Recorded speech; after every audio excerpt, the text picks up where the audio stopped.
one and all. You've brought yourselves here to cyberhuman frontiers. Does that mean we've brought ourselves all the way to the frontier, to the brink of the new and the unknown? Who knows? We have so many things to cover with you tonight. Some interesting stuff. Want to get our community business out of the way really quickly, of course. This video does not claim to give medical, legal, political, or financial advice in any way.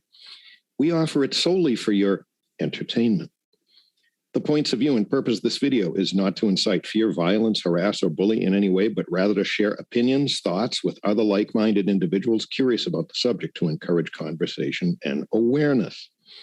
And the opinions on this stream belong solely to the persons expressing them and are not a representation of the channel Cyberhuman Frontiers. In accordance with the Copyright Act of 1976 and fair use for the purposes such as criticism, comment, news reporting, teaching, scholarship, and research, we do from time to time include certain copyrighted works from other content providers, which are not specifically authorized, but which you believe in good faith are covered by the Copyright Act of 1976. How are you, TMC? I'm good. How are you? I'm good. We have some really interesting stuff to get into. I have a couple little things, couple little features, and then we're going to get really deep into a subject that we just scratched the surface of last week. A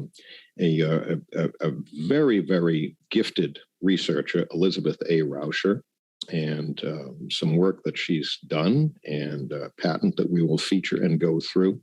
It has some far-reaching implications in terms of brain-machine interface and the interplay between electromagnetics and cellular structures. We just scratched the surface last week. We think that you're going to find it both eye-opening and informative. And so we will all have our thinking caps on. Other little things, take advantage of humaninternet.org. We have an expanding repository of information and references to many of the things that we cover on this show there. TMC does a really, really conscientious job of maintaining that. And if you feel like it, drop us an email sometime at cyberhumanfrontiers@gmail.com. If you feel like it, go ahead and subscribe. Give us a thumb one way or the other, whatever you feel that it should be. That's fine with us. And tell your friends about it if you like what we covered here. And without further ado, I'm going to just put up a little thing here, which who knows if you'll know what this is. But by the end of the show, you probably have a little bit of an idea what it means. It's kind of a cool, sexy looking animation here. Okay, what you see on your screen is and complete with the mathematical representation by the lines are in that circle. What you see is a wave shape. And we're looking at this in a circular form factor. And I would point out a couple of terms. One would be that on axis, let me see if my mouse pointer will go over this thing for you. The axis of this would be up and down. So this would refer to an axial view. And if you notice, we're looking at it slightly from the side. We're not looking at it edge on, and we're not looking at it directly from the top. Now, if we were to go from the center of it out, that would be termed the radial features, because every one of these lines represents the diameter of it in ever increasing size. So radial is outward from the center, and axial would be looking down at it from the top. And I can't resist but tell you what this thing actually is. This is a mathematician called Bessel came up with a way of expressing this type of wave vibration with something that naturally is called the Bessel equation. Miss Rauscher's patent discusses Bessel equations in detail as it relates to organ resonance and how each and every organ in your body is able to be calculated to elicit some response or another using Bessel function equations. Yeah. And so now if you start thinking of this in terms of the surface of a tissue, an organ structure or even an intracellular Think of this area. as an MRI. Think of this as a slice in an MRI. And what you're seeing is a three-dimensional motion, possibly four if you understand time, of a slice. And imagine this being one of 1,000 or 10,000 slices that comprise an organ. And then for a minute, imagine that each one of these slices can be independently modulated with single point of contact. Caused to vibrate, right? Caused to vibrate. But what's going to be important when people try to create these vibrations is that they know how they're going to vibrate. And that's where the Bessel equation comes in so handily, because it shows, if you take a real look, I wish I could freeze frame this, I can't freeze it. But when this little piece where my mouse pointer is up, an associated part has gone down. So if you were to take a look at any one single point of this and plot it on a linear chart, what you'd be seeing is either an extreme sine wave, an extreme up-down sinusoidal waveform, or at a point right where my mouse pointer is right now, you'd be seeing a zero. In other words, there are certain parts of this that at any given frequency and for any given size and mass actually don't vibrate at all. Only at the point of rest, at the end of the oscillation. So at the end of the positive side or the negative side of the sine wave, when it's at rest, that's where you get zero potential, if you will, for this particular example. What you're seeing here is a preservation of energy and, yes. and an oscillation, given that there is no friction, there is no time, there is no anything that would disrupt this right. perfect oscillation. That's what you're seeing here. And that's all the Bessel equation or the Bessel functions do, is calculate that with some known certainty, because it is likely a contributing factor to a lot of other variables when you start looking at matter and density as wave oscillations or as field perturbations, which is what this is, a field perturbation in a planar state, showing you three-dimensionally what happens in a planar state, coplanar state, right? With time, because this could be up and down any out of the opposite day 1 million times a second or 1 time a second or whatever. This is simply a slice of what happens throughout an entire Poincare field. Yep. When you're an engineer attempting to work with some material and get it to do what you want it to do, you have to take into account things like the density, chemical composition, friction, adhesions, extraneous effects that you might not have noticed, which will kind of screw up you were trying to do and make this thing do. This is a very simplified diagram, but again, the beauty of it is that let's make it more complicated. You want to make it more complicated? Absolutely. Let's look at quantum, that's what we're doing quantum tonight. Entanglement. All right. So quantum entanglement, looking at this right here. If you were to take the upper left corner and the lower right corner, whatever, pick two different spots that have a point at the same time. And when you see the points at the same time come up opposite each other, just think of that as quantum entanglement. And then you can take time and space and fill in all the little gaps or all the little squares or semicircular independent little cells. Which would be your mathematical, that would be your mathematical expression of it.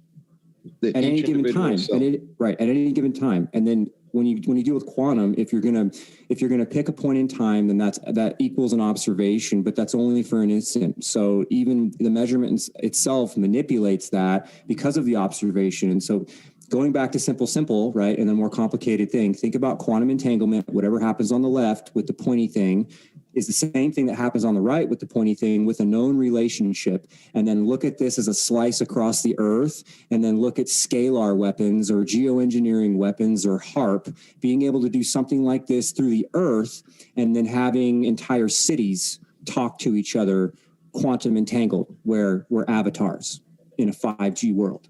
It's fascinating how many things you can apply this to, and everything that you named. So Anyway. Hold on. So for those of you that are like, what the hell did this guy just say? Look at this. look at the center point. Look at the center point of this thing. There is no motion, but It's not true. It's only because this is a graphical representation. If you were to take the pie like a pizza and go all the way to infinity, you would have a merging of all of these little pie pieces all at one point. That is 0 point or source point. If you're able to control or manipulate source point in space, in the universe, but for our purposes, inside of an organ, you can then systematically, from a single source, like I said a minute ago, do things like manipulate quantum fields inside of organs with modern equipment that's out there. Well, the funny thing is, at certain points here, there's actually no apparent motion, but there's energy flowing through the point. If you take a look at where my mouse pointer is right now, that particular pixel, and I apologize for the low resolution of this diagram, but there's no pronounced up and down motion, but energy is flowing through that point. The wave is actually traveling through that point. So depending on your perspective and how you look at it, it might look like it's doing nothing, but in reality, that is connected to the other parts of it through, and if energy were to stop flowing through this, then the other parts of it would cease to show. Okay, so here's this about that. This is a flat slice. In reality, what this really is a sphere. And so what this is a simple diagram of is a sphere that has been laid flat. So an easy way to understand this is you have a globe in class and you spin the globe and you can kick it like a soccer ball and break it and then get detention, whatever the hell, right? Then you also have the kind of globe that's laid out as a map behind you while you're doing videos. That is right. So imagine rolling this thing up into a perfect sphere-like globe and then seeing the pointy pointies with the quantum entanglement across the planet. Yep. Interesting, isn't it? Mathematicians, engineers, they work with stuff like this. And we're gonna be into the equations pretty deep a little bit later in the show. But first, I'd like to take you on just a little bit. You're gonna really like this one. And we have to be careful how we talk about this too, because we're going to be talking about things that are broaching on the edge of what we do not do here. And of course, we do not give medical, legal, political, or financial advice. We are here to entertain you only. But I have a little video. Okay, here it is. So we're going to be, and we have been discussing magnetism and electromagnetics. And of course, when there's electromagnetics involved, then all of the business of resonance and vibration and energy transfer into molecular structures, particularly and typically often, we end up, discussing living creatures and their organic molecules and superstructures made of them. And in some of the things that we won't talk about that many of you may have heard little bits about in the news, then I think that this might be of interest to you. From this channel, Brainiac75. This is on YouTube. And in accordance with our disclaimer and the Copyright Act of 1976, particularly along the idea that this is on YouTube, and we are helping to feature something from Brainiac75's channel, which has 684,000 subscribers. They've produced this little video called Monster Magnet Meets Blood. Without talking about it, we've certain of us may have had just by the by over the last few weeks or months, had just something here or there that might have drawn their attention to whether blood can be magnetic. Because, of course, as we know, inside blood, there's a molecule called hemoglobin. And actually, it's a protein. And inside that hemoglobin is confined an iron atom. And so one might think that blood would be magnetic, right? And this scientist is going to do a wonderful job in a very short period of time explaining exactly whether blood is magnetic or not. All right, first of all, is there iron in our blood? Yes, there is, but not as solid metallic pieces of iron like these filings. If it was, we would definitely be in trouble near a magnet. let me just demonstrate with water and red food coloring. Without iron particles, the blood runs smoothly through the tube and past the magnet. However, when I add solid iron particles, the iron builds up and forms a clot near the magnet in the simulated blood vessel.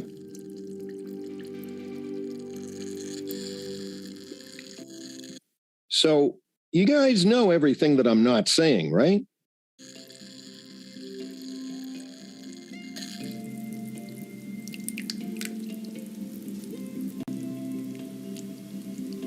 This would give you a bad day. Luckily, as mentioned, iron is not present like this in real blood. Instead, it is part of a big molecule, the metalloprotein hemoglobin. Okay, terminology, a metalloprotein. Metalloprotein called hemoglobin. I won't, bore you guys with stopping this too many times. I just want to bring up some of the important keywords. Hemoglobin is the red part of red blood cells, and it is responsible for carrying oxygen around your body and removing carbon dioxide from it. It is a very complex molecule. For comparison, around half of our blood is just water. A water molecule is made of 2 hydrogen atoms and 1 oxygen atom, giving it the chemical formula H2O. A simple and easy to remember molecule.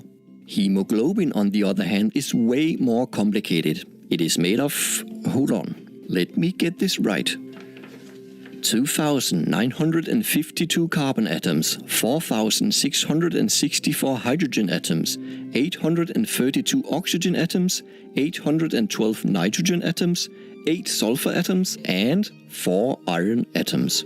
4 iron atoms. So wrap your head around those numbers, okay? It's a pretty good, it's really microscopic, but it's a pretty good sized molecule compared to a water molecule. This is from Brainiac75 on YouTube. Monster magnet meets blood. Our blood isn't exactly crammed with iron. For an average human body, the total amount of iron is around 4 grams with 2.5 grams in the blood. But does any iron content mean that the material will be magnetic? Let's test some common materials with different amounts of iron content. First up is matches. These contain a tiny amount of iron as ferric oxide, an impurity in the match head. Not enough iron to have them stick to a magnet, but on a sensitive water bath, they are slightly drawn towards the magnet.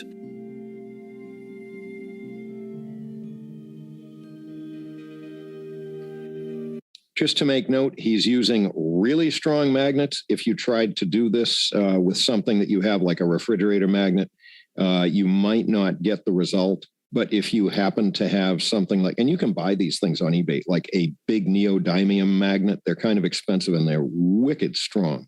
You would then be able to duplicate some of what he's showing you here. Now, if I do some chemistry to them by setting them on fire, something changes.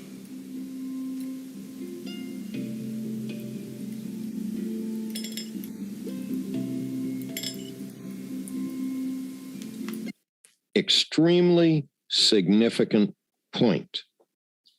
Notice, you still have the same amount of iron present in the match head, but by performing a chemical process whereby certain bonds are broken and others are made, it alters the magnetivity.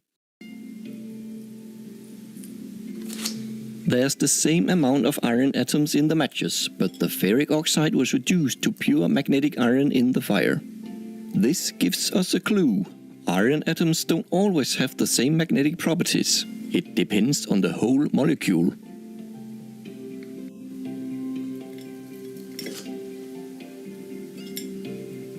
Even this fork, made of stainless steel, which is mostly iron, has different magnetic reactions depending on which end I test. The elements in stainless steel can form different crystalline structures. The cold work done to the tines changed the crystalline microstructure slightly, making them more magnetic than the handle. Still not very magnetic, even though there's a lot of iron in this fork, so much more than in any matches and blood. Okay, so what we're getting to here is whether something is magnetizable or not certainly has something to do with there being the presence of a molecule that is magnetizable in there. But depending on what conformation and chemical combination it's in, it's either going to exhibit those magnetic characteristics or not. And keep in the back of your mind, we're also talking about, and this is what we talk about, well, we have been talking about quite a bit on Cyberhuman Frontiers, is the interplay with electromagnetics. All right, based on these tests, can you guess how the blood will react to a magnet? This is where you should look away if you are sensitive to seeing blood. I'm about to open a bucket with 3 liters of it. I don't like to bleed, so I went to the local butcher and bought some food-grade blood from a pig instead. Perfect. Let's test it with the monster magnet right away. This magnet is insanely strong, but I don't see any movements in the blood. By the way, just a little safety provision in case any of you are absolutely gung-ho to go and get yourself a big magnet such as that, a neodymium magnet like that. If you happen to get 2 of them, those things are so strong, you get them near each other. Make sure that you don't have your finger between them because you will experience exquisite pain when they slam together. They're really amazing magnets. And that size magnet will be a little bit pricey if you want to get one. Let's use a small amount on the revealing water bath. As a control test, I will test the empty container first. Seems neutral enough to be negligible. Time to fill it up without making too much of a mess.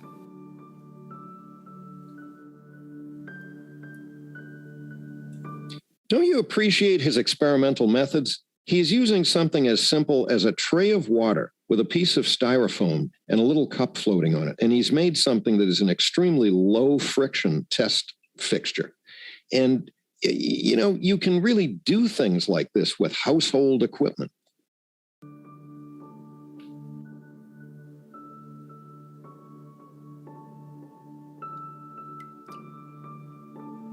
Here we go.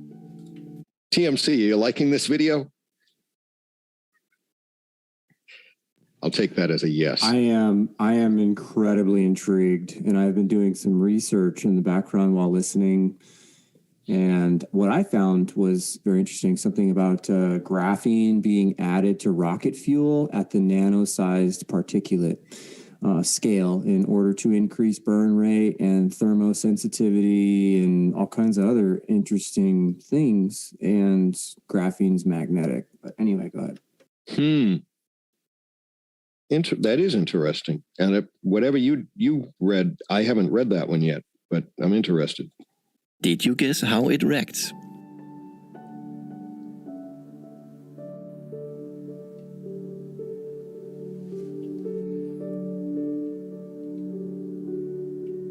Well, look at that. Not what I expected. It seems to be repelled by the magnet.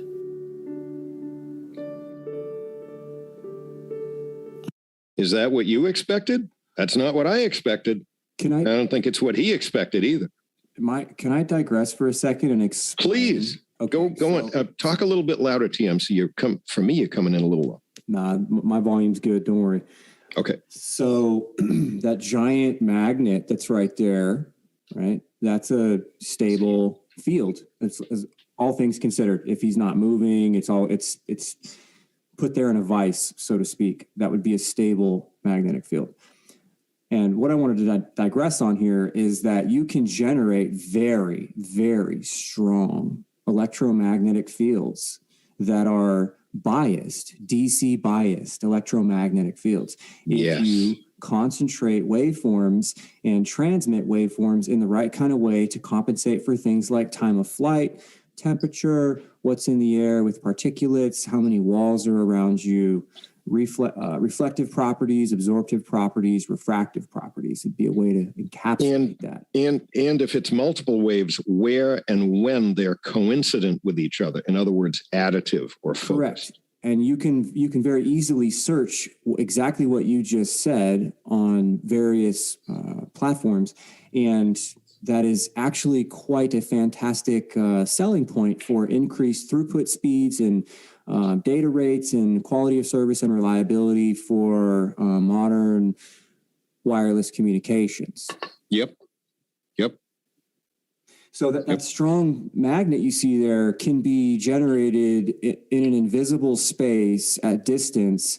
And there are patents from a company by the name of Energous, Energous, that are one of many companies getting into the business of wirelessly transmitting power in something like your house, so that you can play the video games and use your phone, and everything can be wireless, up to and including lights, right? Handy. Really handy, isn't it? Very interesting technology. But when you start looking at field densities and what field densities do in the right oscillation or modulation to a biological, they actually address these in the Energous patents, where they have patents specifically discussing software to be used on their platform and other platforms plugged in that are compatible, so that they can understand and monitor in real time where any biologicals are, so that those areas or those fields, as they're moving around, and I say fields, I'm talking about a biological in this case, can be monitored in real time, so that wireless power can be canceled out wherever those biologicals are. This is in the patent for software running over top of Energous platforms, and it's done for health and safety. So what that means is there's a system out there that they're selling and they're patenting, and the military is tied up with this too, because there's a patent that Energous and an affiliate company have with the military for wirelessly transmitting power off of trucks to troops that are in single file formation on each side of the vehicle, doing walking patrols. You know what I mean? I know what it would be. You're going to want to transfer the power to power up their devices, but you don't want these guys to absorb a fatal amount of that power. What you want is to therapeutically medicate your troops, monitor their health and welfare, their focus, their hydration, their heartbeat, everything, allow communications to occur while simultaneously providing power to all their equipment that allows for a distributed antenna system to function as a device-to-device ad hoc network that would be secured within opposition territory, so that you have wireless sensor arrays that function in sound and light, electromagnetics and longitudinal waves, acoustic waves, constantly working in an encrypted environment that are connected to satellite-based mesh infrastructure that allow for completely covert, transparent communications from a military insertion all the way through up to and including extraction of whatever, wireless power, all of it completely encrypted, and wherever you go, they wouldn't even know where you are. And that's what DARPA's SC2, Sierra Charlie 2, if you look up DARPA's SC2 program, they talk about this in great detail, being able to utilize what is considered as wasted bandwidth or unused opportunity in the wireless spectrum to go ahead and run AI on top of what's currently going on in a government, military, civilian network, if you're talking about an opposition type environment. And you can insert your own people, your own software, and that software functions to ultimately provide the insertion team priority encrypted, private, personal networks to be able to function. Cool. And run their mission. And that's what DARPA wants to do with something like 5G. That's really cool. Anyway, that was quite a digression for this very strong magnet that led me to think and remember about some patents that I read that discuss transmitting wireless electromagnetic energy, and those waves that we were looking at before. Think of the ups and downs, and some of those being a lot of power and some of those being not a lot of power.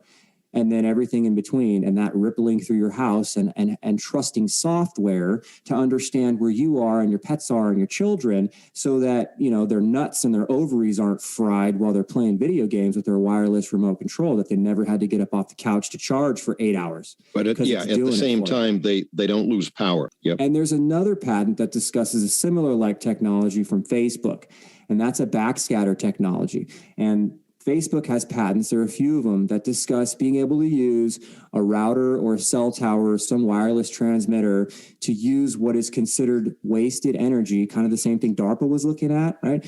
To be able to go ahead and power your phone, whether or not you have a battery in it or not, to measure and monitor with the sensors that are on your phone, things like a microphone and a camera and the antennas for proximity sensing and all of that. But in addition to that, getting into your phone and pulling out things like your pictures, your emails, contacts, all of it, and be able to transmit it back and forth using nothing but what is considered in a commercial application as wasted backscatter, or what they call multipath signal transmission.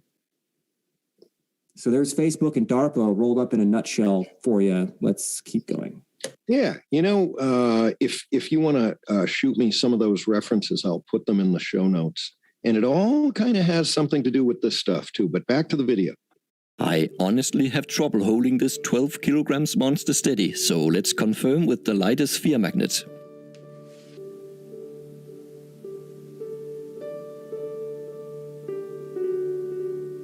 Yes, the blood is definitely repelled by a magnet. This is called a diamagnetic reaction, but how is this possible with iron in the hemoglobin? Well, magnetism is a quantum mechanical effect, scaled up to be noticeable to us. Quantum mechanics, however, does not compute well with our everyday logic. Very simplified, magnetism is an interaction between unpaired electrons moving in the materials. Paired electrons will sort of cancel out their magnetic dipole moment by having opposite spins in the atoms and molecules. Only unpaired electrons will have a net magnetic moment reaching beyond the atoms and molecules. So, roughly speaking, we can determine What he means by a moment is equivalent to a force vector. Okay. In other words, something that will either pull or push. the magnetic reaction of an atom, molecule or crystalline structure by counting the number of unpaired electrons in it. In hemoglobin, the number of unpaired electrons in the iron atoms actually change depending on whether it is oxygenated or not. The iron atoms in deoxygenated hemoglobin each have 4 unpaired electrons, making it paramagnetic and a little attracted to a magnet. The iron atoms in oxygenated hemoglobin turns out to have only paired electrons, no unpaired. This gives oxygenated hemoglobin a diamagnetic reaction. It is repelled by a magnet despite the iron content. The ratio between oxygenated and deoxygenated hemoglobin is typically like shown on the screen. Most of the hemoglobin in our blood is in the diamagnetic oxygenated state, being repelled by a magnet. The water making up half of our blood is also diamagnetic. So after all, it does make sense that the blood is repelled by a magnet. The conclusion is clear to me. Do not worry about the iron content in your blood near a magnet. Even the strongest magnets, like the superconducting electromagnets in MRI scanners, will not be a problem. The iron is not in a ferromagnetic state in the blood. Hope you learned something new in this video. So we would just extrapolate from that under most conditions, he's holding a really, really, really strong magnet there next to blood, and the equivalent of some of that blood would be in your veins and in your arteries, some of which are right on the surface of your arms and hands. You can see them. And under just about under every normal condition of an organism in its normal state, you would never notice any kind of a magnetic repulsion or attraction. I certainly did researching for it, and speaking of learning, I've got some good news for you. I found that the best way to learn more is to get my hands dirty and do some interesting experiments, some of which I have shared. But you may not have access to, for example, big neodymium magnets, so what else can you do? My new sponsor, Brilliant.org, is a problem-solving website that teaches you how to think like a scientist by performing your own thought experiments. What I like the most about their lessons is that they guide you through the thinking step by step, so you can work out the stunning conclusions on your own. I'm a fan of science and always like learning more about it. If you are like me, then I highly recommend you go to brilliant.org/brainiac75 and sign up. I'm just going to pause it right there. I think this guy is just wonderful.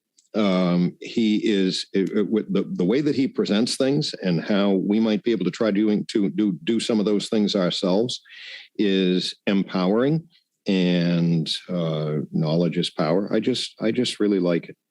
So there we go. There's a whole lot that I didn't say, but that you might be able to extrapolate to what you might be running across in news and conversation with other people in our current day environment. So there you go. Any comments on that, TMC, before we go further into our other stuff, which now I'm going to largely start turning that over to, I have the patent loaded, but so do you. I think we're ready to go forward here. I'm sorry, say again. Are you looking at the patent, the PDF, or are you looking at the Twitter thread? Because the Twitter thread's got all the red line on it. Yeah, you know what? I have the patent up, but I don't have all the red lines. So I think we go with what you've got instead. I don't have that one loaded. Okay. This is Miss Rauscher's patent. And Magtech Laboratories, Reno, Nevada. Anyway, non-invasive method apparatus for modulating the brain signals through an external magnetic or electric field to reduce pain. So we went over this a little bit. This has to do with the conductive electrodes and then a pure magnetic field after the tissues in the body absorb the electric part of an electromagnetic transmission. And so when you understand that each tissue has its own unique characteristics based on electrolytes, hydration, amount of fat, a lot of different things, right? Everybody has unique characteristics in their skin, likewise with their bones and their muscles and everything else. When that is calculated in a medical environment or a medical setting, what you can do is generate pulsed electromagnetic fields that, over a period of time, through very specific study, you're able to understand how the electric field dissipates through the various tissues as the electromagnetic wave passes through the body. If you can do that with some specificity, what you get is a very clean, pure magnetic wave. That would be considered a very high signal to noise ratio when you're trying to split the magnetic wave away from the electric wave in an electromagnetic wave transmission. If you can do that very well, what you get is a therapy device, as in this case, being able to modulate the brain and do things like pace the heart without having to cut somebody open and put an apparatus in there. You would wear something like a life alert that's just pulsing a very gentle electromagnetic field that, if done properly, replaces something like a pacemaker. And I want to note for you the date here, back in 1989. And we still got people going in, getting cut open, 6 to 8 weeks recovery and never being the same and always having to worry about their phones and where they go and metal detectors. When something like this patent is able to generate square waves that have ringing at the end of it that do exactly the same thing as a pacemaker. And back in 1989. So this device may be worn near the heart, for example, suspended from the neck, or worn in the pocket of a user. Right here, much cleaner. The device may be worn near the heart, for example, suspended from the neck, or worn in the pocket of a user. It may be externally regulated when worn near the occiput. So these are redlined because what they talk about here is generating an electromagnetic field with something like a coil.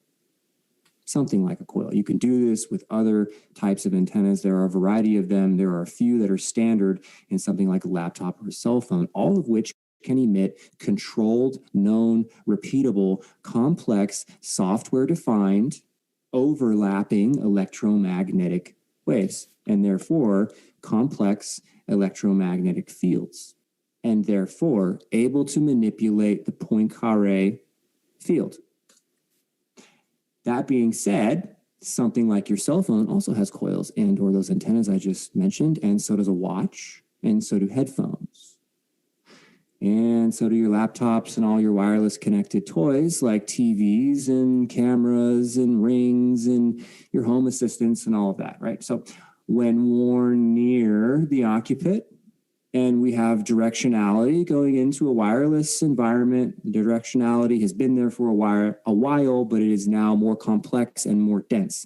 It is becoming densified so that you can do things like replicate what was patented in 1989.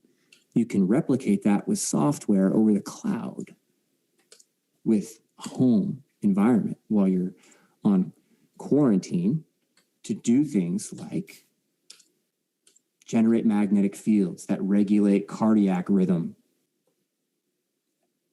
Anyway, let's continue. It talks about using a half a Gauss, which is an incredibly low amount of energy.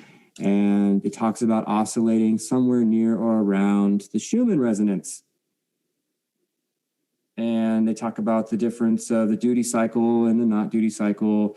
This has to do with how long you apply a specific amount of current and a particular waveform over some period of time. What that means is that if you're going to say, I have a time interval of 5 seconds, that doesn't mean that the power is on for all 5 seconds. It doesn't mean that the square wave is pulsing for all 5 seconds. It doesn't mean that any particular modulation characteristic is on or off for all 5 seconds. What it means is that the duty cycle defines within a particular amount of time, in this example, all 5 seconds, it defines how long there is current or power or whatever you're measuring applied to whatever it is you're doing. That's what duty cycle means. And we're talking about field densities at 0.5 Gauss, which is so far below what's regulated. Hello, TikTok. Anyway, the term square wave, right? Everybody knows square waves. It talks about up, down, over, up, over, down. Yep, up, over, down. Yep. So talks about the PQRSTU. We went over this last show. This is a heartbeat waveform that's labeled out with all the peaks and the valleys. Some go together, others don't. And when somebody looks at your heart to see if you're healthy or not, they look at the PQRSTU to make sure that you are A-OK. So, next page.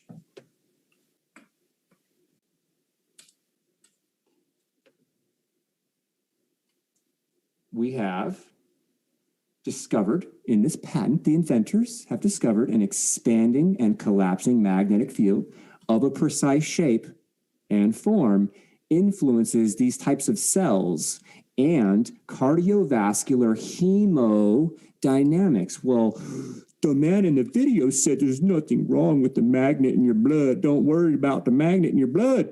This right here says otherwise. And this lady, if you look up Miss Elizabeth Rauscher, you will find that she is, quite frankly, top in her field for decades. And what page are you on right now, TMC? Column 3. Column 3, okay. So these Purkinje cells exist in your heart and also in the hypothalamic pituitary axis of your brain. And we went over this last week. And a quick recap, basically what this means is while you're asleep or if you get clubbed over the head, your heart still beats while you're in a coma. That kind of stuff. That's what this is accessing with half a Gauss at 7.15 hertz up to 7.6, 7.8 or whatever. We can look at other patents very soon by Heinrich Luce that discuss using the very same characteristics at a 2.5 hertz resonance to do things like make you go to sleep or give you a boner. I'm not kidding. I will show you in detail, one layer at a time. Back to this patent where it talks about interacting with the Purkinje cells that talk to your brain and your heart when you're in something like a coma. And I'm saying this to you so that you understand that since 1989, there has been publicly patented technology available to anybody who happened to have needed a pacemaker in a lot of circumstances. And then when you consider for a moment that you've had controlled electromagnetics deployed in mass for almost 2 decades, and you have growth issues and stunting issues and illness issues and all of these things, that if this particular one patent from this lady who is top in her field globally for over 30 years, if this one patent discusses accessing a center in your brain and your organ systems that functions to keep you alive in the event you've been knocked into a coma, imagine what else a half a Gauss with the right modulation can do for you. And I want to say one more time, we've had systems that are discussed in here and other affiliated patents.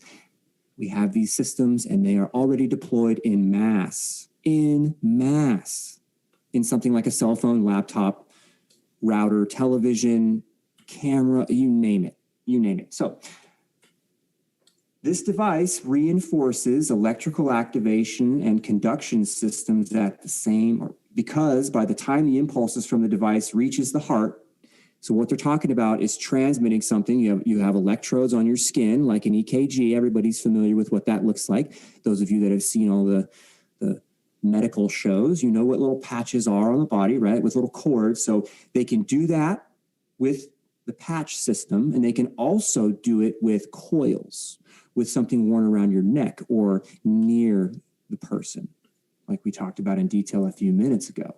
What this does is reinforce an electrical activation and conduction system, because by the time the impulses, the electrical energy or the electromagnetic perturbations, by the time they pass through all of your tissue, potentially through bones, muscles, and a variety of things, when it gets to the cardiac muscle, the frequencies match. So what that means is you have to understand what the waves or the perturbations are doing from the point of origin, like a cell phone or a locket or a watch or, something, right?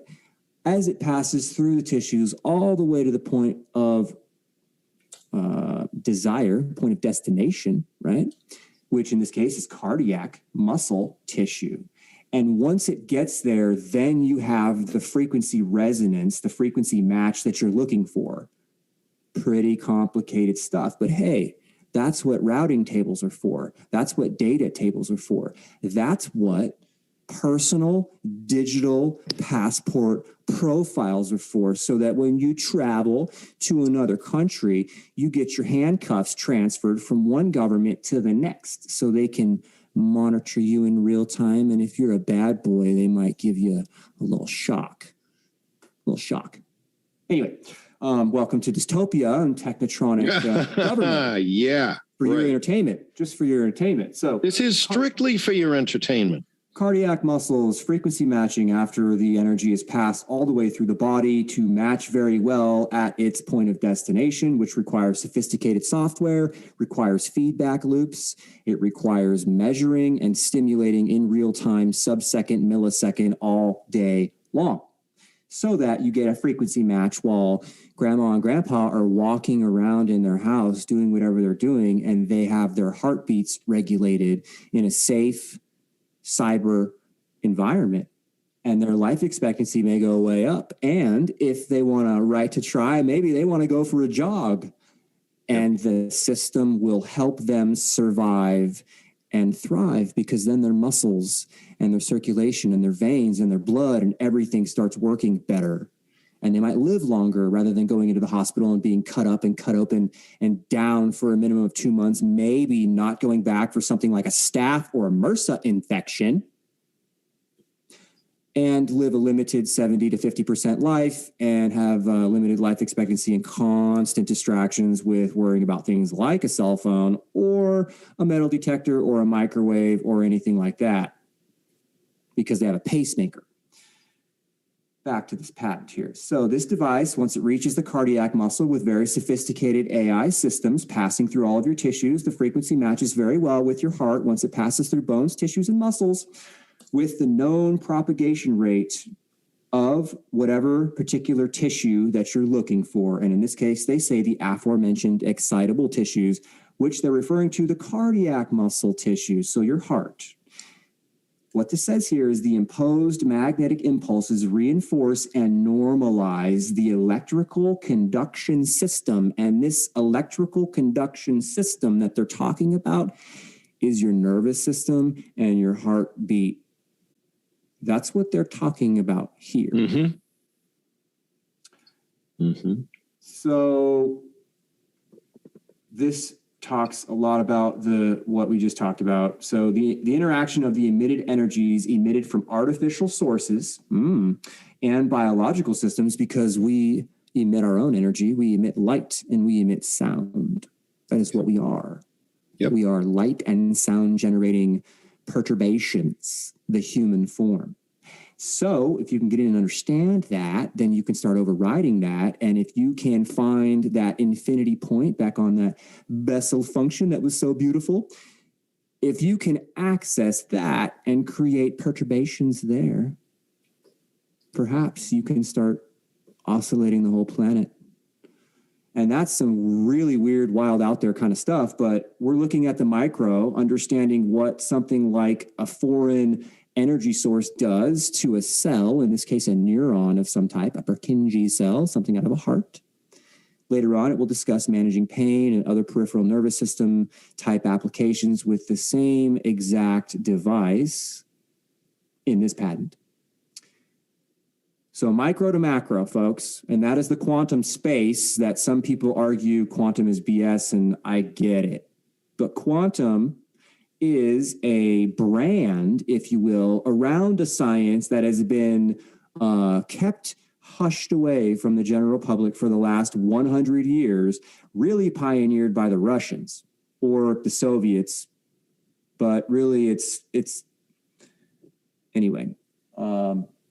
Once it became a thing, Europe got involved, and then the United States got involved, and off we went with the space race with Kennedy and with Reagan, and now Space Force. And what we're really looking at here, folks, is micro macro to how this stuff can be done far, far away, all the way up to and including in your pocket. And if you want to get into graphene, we can look at the magnetic characteristics of graphene, the superconductivity characteristics of graphene. We can look at DNA. We can understand the chirality of DNA and that it can emit very specific photons, which are just a single calculation of an energy source, whether it be microwave, millimeter wave, light, or otherwise. And I am digressing a lot. And if you need to rewind and search every stinking word I'm saying. And do your own homework. Back to this, the interaction of emitted energies from artificial sources like a cell phone and your own biological systems like your heartbeat or your brainwaves, right? If both are characteristically self-resonant at some compatible fundamental or harmonic frequency, what this does is create an information channel between the source and the system. So going back to artificial sources and biological systems, creating an information channel between something like your cell phone and your body, some organ with the Bessel calculation, which if you look at this patent, you will find ad nauseum. You are able to create an information channel. Now, what does that mean? Who knows? Are you passing ones and zeros? Are you passing offs and ons, ups and downs, heartbeats, not heartbeats? Are you passing get you sick information, get you healthy information? There is a patent I can show you that discusses the use of extreme high frequency electromagnetics, particularly in the 70 gigahertz range up to 100. But they say it works at lower frequencies like 30 gigahertz, EHF, 30 gigahertz to 300, approximately, based on who you talk to and what scale you're looking at. That patent discusses interacting with the nervous system and the brain using the sweat ducts in your skin. And the sweat ducts in your skin have salt in them, right? Because electrolytes and, you sweat and taste salty and tears and all of that, right? Well, those things are conductive and at the right frequencies. And they talk about this in the patent. And it doesn't matter, Indy, anything you want me to reference later for in the show notes, I'll give it to you. Just make notes. What it talks about there is using EHF signals, which is what they're rolling out with modern telecommunication systems to interact with the sweat ducts in your cells, in your skin cells, to modulate your brain and your nervous system to do things like correct depression, anxiety, treat the flu, rheumatoid arthritis, all of it, bone regrowth, you name it. It's all in there. It's all in there. And it talks about using the same techniques or terminologies that are used with modern wireless telecommunications: polarization, modulation, amplification, frequencies. All of it. Anyway, creating a harmonic frequency resonance between a foreign source of energy and something like your heart or your brain. If you can do that with sophisticated software, hashtag DARPA, you get information channels between an artificial source and a system in your body. The information channel, in turn, has a characteristic resonance compatible with the source and the system. Now, you're saying to yourself, what the hell? My head hurts. This is a lot of information. I'm going to stop for a minute and step away, Indy. And before I do, what I'm going to say is this. Your phone has coils in the back that if you lay your phone on a mat, or if in the modern devices, if you put your wireless charger headphones on top of your phone or your smartwatch on top of your phone, it charges. Your phone is Inductive charging. Right. Yep. Your phone either receives a charge or your phone is giving a charge away, which means that a modern phone with this technology has the ability to function as a transmitter and a receiver, which means that a modern phone today has the software necessary to tune for resonance. And why is this important? Exactly. Tuning for resonance allows for a foreign source to interact with the biologic organ to create an information channel that has characteristic resonance compatibility with the source, an artificial source, and the system. What it says here is once you get the resonance, you have a little string now. You have a source and you have a destination. You have a phone and an organ, and you set up a connection and you get that connection in resonance. And what that is called inductive coupling or capacitive coupling. In this case, we're dealing with magnetic fields, so it is inductive coupling. And once you get the inductively coupled circuit, that becomes an information channel that then becomes a frequency modulator with something like 7.4 or 7.8 hertz to regulate your heartbeat. Further along in this patent, it talks about using harmonics, where you use 76 hertz and 7.6 or 7.4 hertz, because the harmonics creates a ringing effect that allows the energy to pass more cleanly through the body in a medical application. Keep in mind, this was done back in 1989 by a beautiful brain by the name of Miss Elizabeth Rauscher. Indy, would you like to speak for a moment, or shall I continue? You can. You can. I have, there's so much more to go through in this. I say we just keep pressing on. Let's just keep pressing on. There's so much in here. It's super intense. I don't want people to forget. Anyway, so it's fine. It's fine to just, for 30 seconds, take a step back and look at the big picture. The big picture being that there's everything that promises and shows that the input of electromagnetic energy under intelligent control of its frequency, its propagation, and its focus have the ability to establish coupled connections with either small or macroscopic parts of an organism, and to not only determine their state, but to alter their state. And that's basically everything that we're talking about. Now, a lot of what she talked about in this patent was centered on the myocardium, the heart muscle, but this is completely applicable to other neurological structures in the body as well. Just overview. Yeah, so as you can see up here, Star, it talks about generating waveforms and shapes and mixtures of frequencies and different types of modulations and polarizations and durations, so the amount of applied time, duty cycles, and treatment times in order to produce significant effects. Talks about living biological systems. They function through physical, chemical, electromagnetic interactions. This is the human body. Physical, chemical, electromagnetic interactions. The physical and chemical interactions are fairly well understood by traditional science, hashtag petroleum Rockefeller pharma. Right? Yep. Yeah.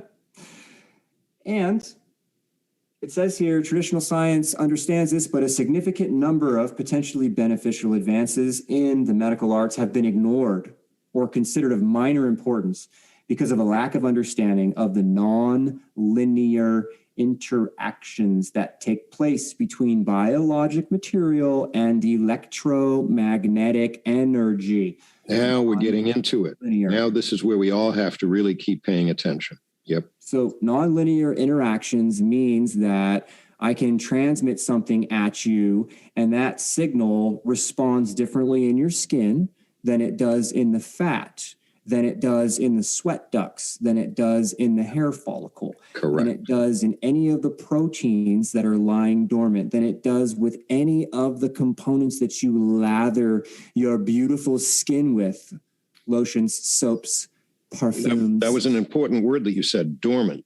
There might be proteins and other molecules that are basically just in storage. They're metabolic storage products. Your body has got them there. But with the proper stimulation, those could become mobilized or activated in some way. All of these things impact these non-linear characteristics that they talk about here, interacting between biologic material and electromagnetic waves. Areas of medical research which have been concerned with electric or magnetic properties of living systems, for the most part, are using something that was early 1900s, late 1800s, a Hodgkin-Huxley model of the giant squid axon, which is just a large neuron. It's a large conductive cell that back in the day, they could put some apparatus around that measured electricity. And back in the day, they didn't have nanotech and a whole bunch of microscopes and all kinds of cool Harvard, Wyss Institute, MIT, Broad Institute, McGovern stuff.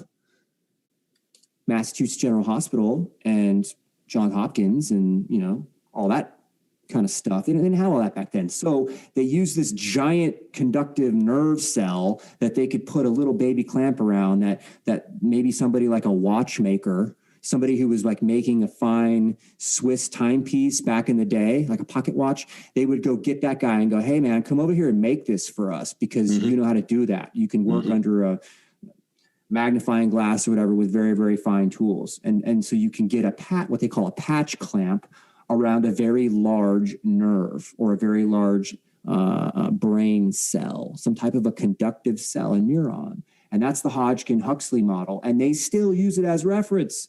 And it's ridiculous. It's absolutely ridiculous. And what it does is regulate sodium, potassium. And both of these things are conductive. They are ionically charged. And they regulate cell membrane potential. We're talking about energy, voltages, electricity, and current. Your heartbeat, a pacemaker, batteries in your body that give electrical pulses to your heart that can now all be done remotely from something perhaps like your home router, your cell phone, a satellite, a cell tower, a radio tower, or anything in between. Non-linear characteristics of tissue as it relates to biologic material and electromagnetic energies. What this patent says... Tell me a little bit more about nonlinear.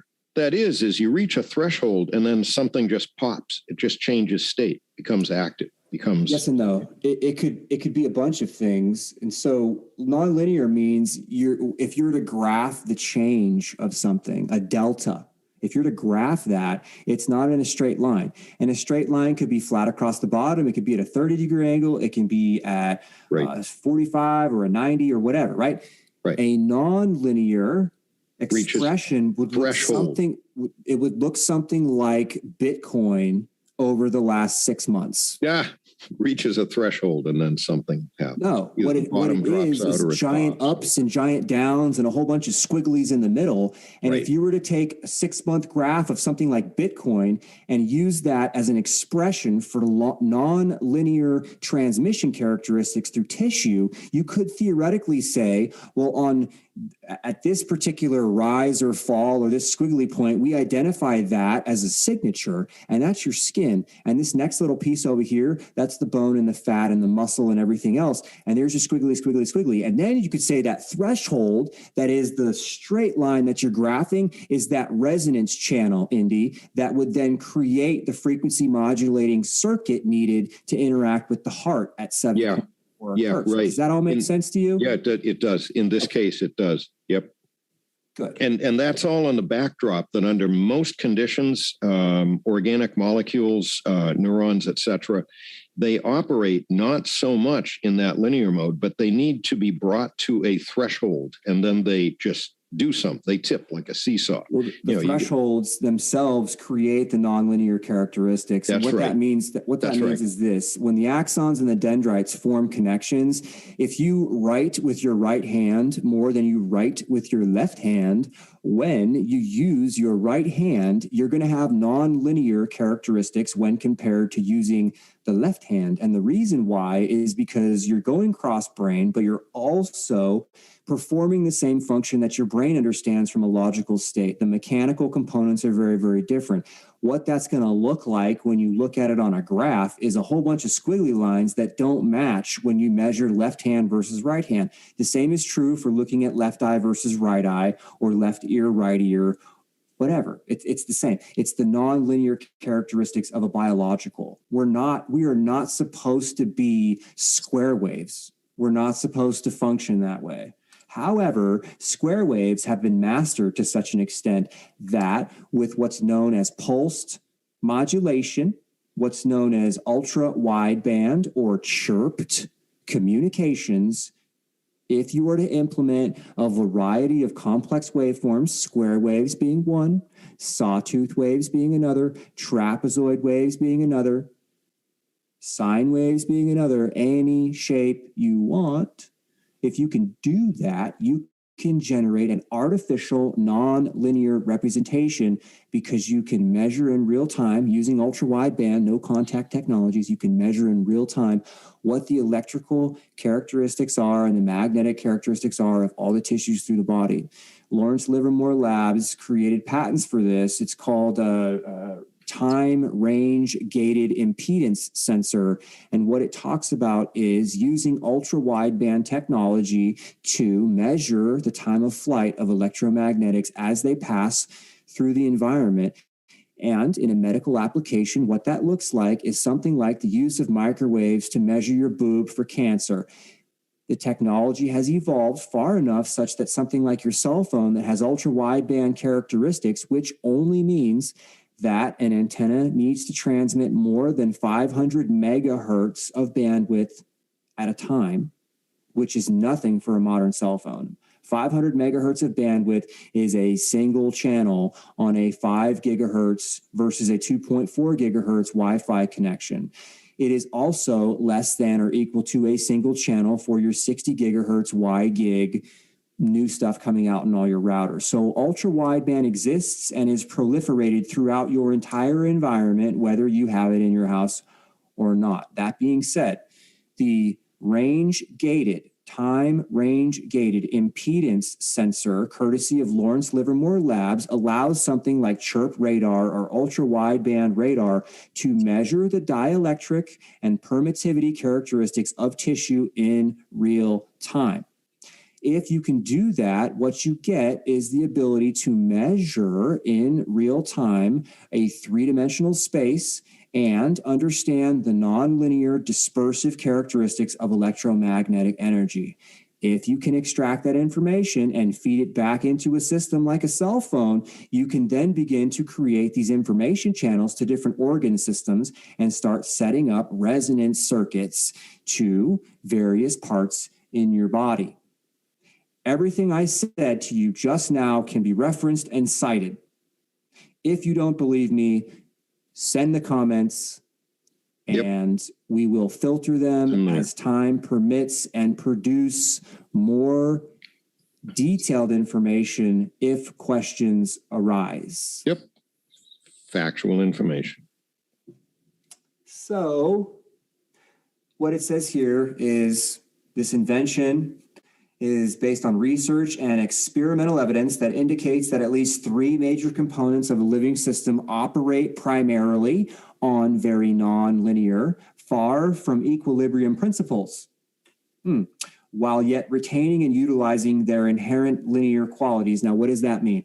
What this means is that when very, very smart people go in and they measure what your heart is doing simultaneously with your blood and your nervous system and your lungs and everything else, they see relationships there when they're all measured simultaneously, but looking at them individually and in small groups, you get what they call non-linear, far from equilibrium principles. And it says here that they still yet retain and utilize their inherent linear qualities. What does that mean?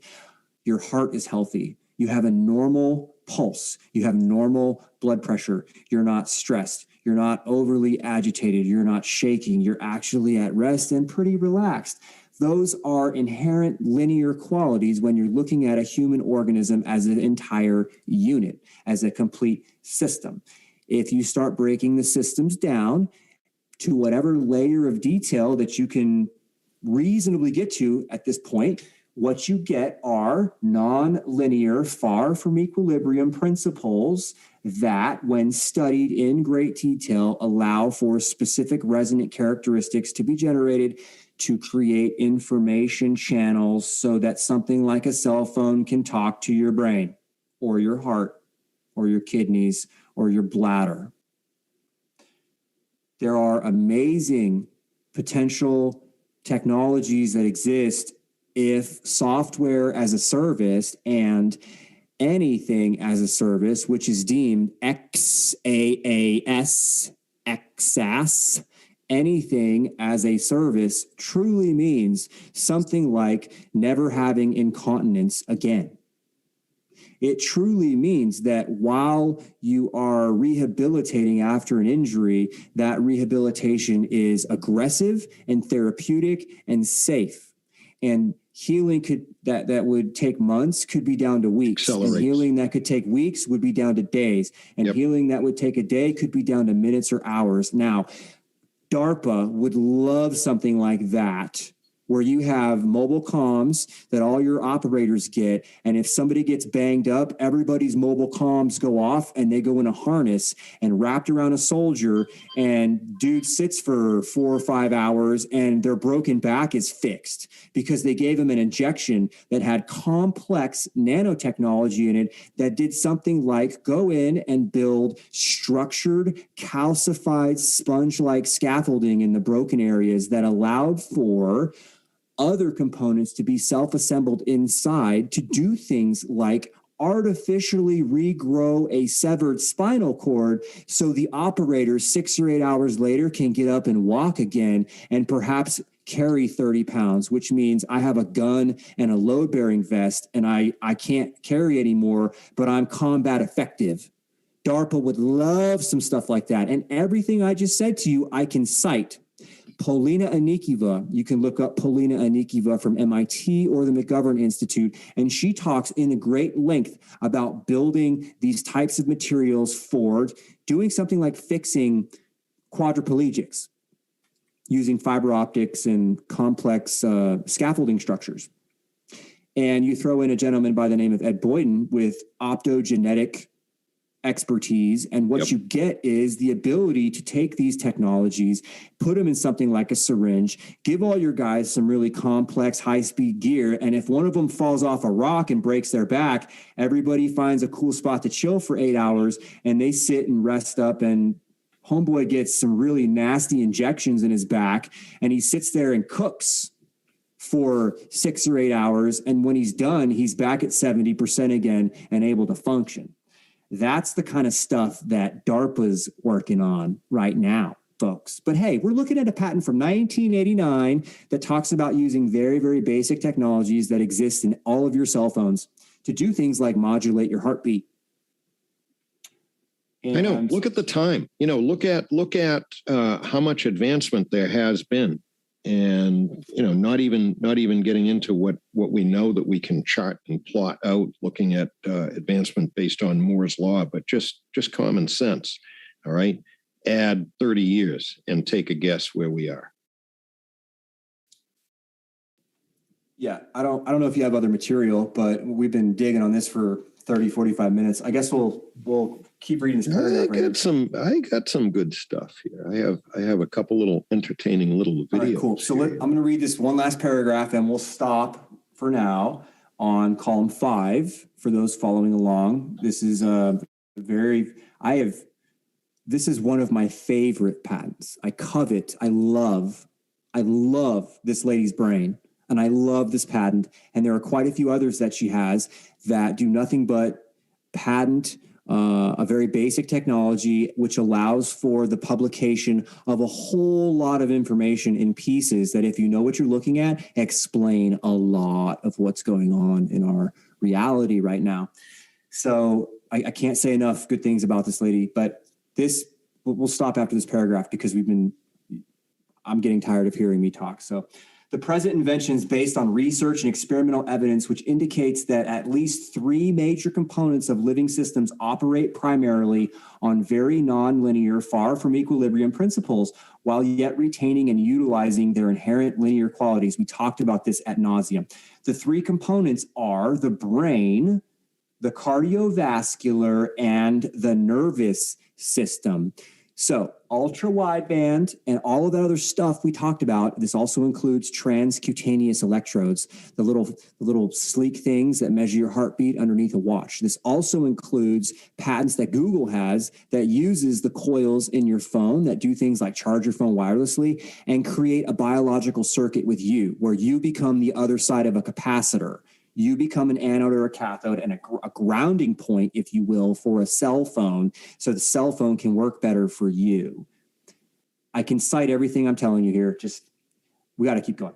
So it says here the cardiovascular, the nervous system, and the brain are all nonlinear, which basically I've explained to you in some detail how this can be remotely accessed and manipulated. It meets the criteria of so this invention is based on research and test that meet the criteria of a mathematical model which applies to a multi-system interaction, this nonlinear stuff that stacks on top of it, which goes back to that 0-point stimulation I was talking about that ripples out in that Bessel function thing that we were looking at earlier, right? This multi-system interaction, and hence involves the description and applicable to very nonlinear systems. So this entire patent is specifically looking at the abstract nature of electromagnetics and biologic tissue. Yep. The information channels of a multi-system, such as the cardiovascular system, operate in extremely nonlinear, self-organizing manner. We can treat biological processes as linear only if we consider a small region of activity, such as a single neuron firing within a small cross-section of limited area of tissues. Now, what this means is all of the publicly available information that's considered mainstream looks at single interaction Hodgkin-Huxley model. A squid axon thing with the Swiss watchmaker back in the day, because that was material science back then. That's linear. When you're looking at a single neuron or you're looking at a slice of a very small amount of brain tissue. And what they're getting at here, if you really want to know, is something called LORETA. It's low resolution electromagnetic tomography.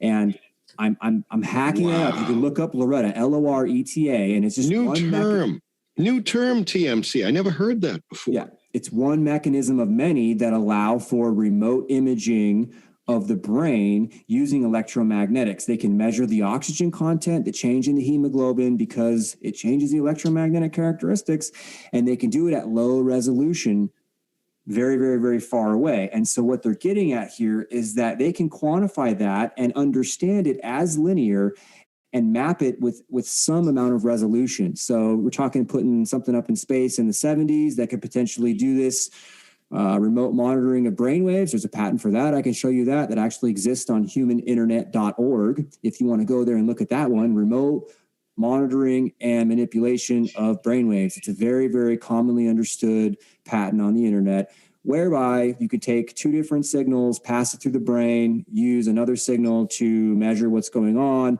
And then after you decode the brain signal, because you know what you put through the brain, 2 signals, 1 and 2, you know what those are. You then pull signals 1 and 2 out after the brain waves have manipulated signals 1 and 2. That gives you 3 points of contact. And we all know that if you want to draw a straight line, you really need 3 points of contact. So what I'm saying to you is, back in the 70s, they were able to do something like use LORETA, low resolution electromagnetic tomography, to do things like interact with cardiovascular system, the nervous system, and the brain to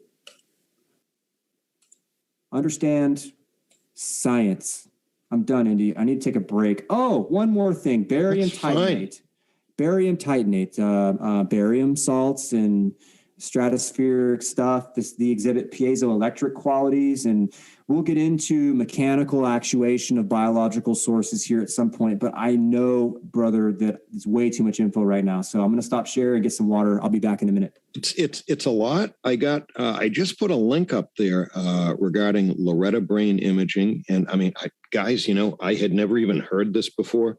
I swear, TMC is like a walking encyclopedia with information, and I just really like working with him. Every once in a while, he needs a break. So let me put this thing right up, because I'm going to discover this right along the way that you do. All right. And let me get it up here. All right. So I also have a couple of interesting videos, kind of thought-provoking little fun, cool videos that would be entertaining for us all. But first, I want to go right on to this Loretta thing, and here it is. So I just put the Brain Institute link up there for you guys in the chat, and of course we'll echo that out on in the show notes. And this is once again another thing that just blows me away is a lot of this stuff that we discover is not even. Some of it is cutting edge, like this year. Some of it's just weeks old, but some of it they've been working on it for a long time. So this came out of the Neuroconnections issue in winter of 2010, and I'm going to skip right down here. Loretta is a specific solution to an inverse problem. The method was originally described in 1994, and it's been under development for years. This first paper presented the Loretta method as a new method for localizing the electric activity in the brain based on scalp potentials from multiple channel EEG recordings. So this model was in contrast to previous models because it did not require a limited number of point sources or a known surface distribution. In other words, you don't have to custom make an electrode helmet for somebody. You just throw the electrode helmet on from one person to another, and the computer system starts deciphering how to organize the signals from all of the electrodes that it's picking up signal from. Now, that would be something that would be relevant to using that kind of technology would also figure into the idea of having what we have now currently are wearables that people use, which will have the capacity to both monitor, send, and transceive signals to brains of the wearer. And of course, you might be using something like this for entertainment purposes. In other words, to be able to hear the audio track of what you're trying to listen to in your head, or to be able to go further with it and to be able to see what would be the equivalent of a 4K video by having it innervate or energize certain portions of the visual cortex of your brain. So you can extrapolate from this Loretta technique and what they did in pioneering how to make a kind of a configurable computer interface to being able to make those interfaces more adaptable from one person to another. And so that's Loretta. And then they're talking about 2002, and interesting. But along that line, if you want to see electrodes on somebody, I got a video with some electrodes here. Let me see if I can find it. It's going to be fun. Yeah, this is the one right here. Check this out. Cool stuff. This is from Quartz YouTube channel. And this one is called Mind Control Technology Exists, but it needs to work. So check this out. Kind of fun. So he's got a series of pickup devices, transducers here on his head. And I think that you're going to find the interface to a larger computer, which is taking all of the signals from this. And I'm not even sure whether it's one direction or whether it might be bidirectional, but let's watch this video. Fascinating stuff that's out there. This was as of 2018. Here we go. It's not real long.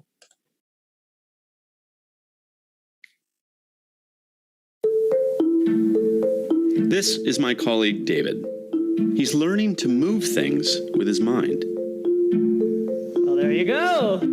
David and I are visiting a company called Emotive. Emotive wants to build technology that can channel our brainwaves into real-world commands. I think we're on the cusp of a type of brain augmentation that will transform the way that we are as humans. Tan Lee is the founder of Emotive, and the way she describes her company's goal is kind of science fiction-y. We're applying science to make the Force come alive. What Emotive is doing is an extremely long way off from any of this stuff. But it's the beginning of something big. With the Guys, it's not such a long way off. Every time they say that, it's like, I can't keep a straight face. It's not a long way off. Wow. promise that one day what Emotive is doing is an extremely long way off from any of this stuff. Right. But it's the beginning of something big, with the promise that one day our thoughts could control the objects around us. Can I put it on your head? Okay, here we go. So we can see here what parts of your brain are most excited, are most active. Emotive's headset works by first learning a pattern of your brainwaves.